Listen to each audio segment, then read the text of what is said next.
سلامونه، هیله ده ښه به یاست، ژوند په خیر وي.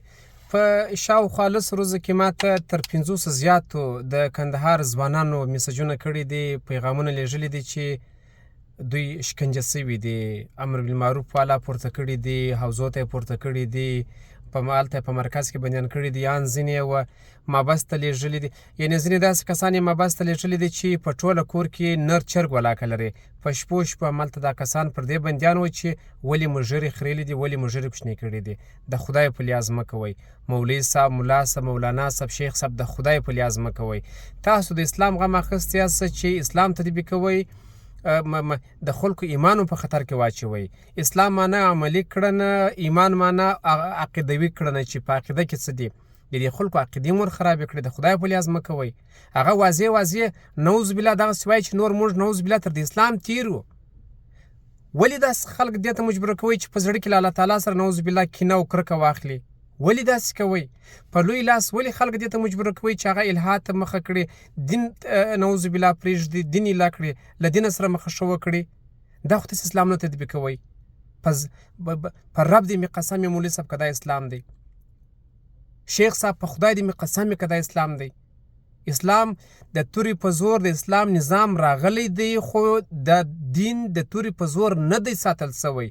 دین په تبلیغ سره راغلی دی، دین په ښه اخلاقو سره راغلی دی. دا څونه کفارو چې دین راوړی، ایمان یې راوړی دی، دا د تورې په زور نه دی راوړی چې توره د چا په لاس کې و چې ونیسه ژر کلمه ووایه که نه سر داسې پرې کومه.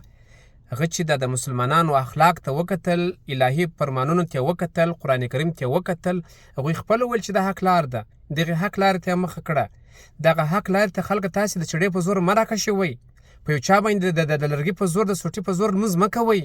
د یو چا باندې د سوټي په زور تاسې دا مه مجبوره کوئ. یو کس چې هغه ږیره خریلي، تاسې د سوټي په زور باندې هغه بندي کوئ او تاسې په هغه باندې ږیره پرېږدئ، په داسې حال کې چې د هغه عقیده نور له منځه وړئ. د خدای په لیاز مه کوئ.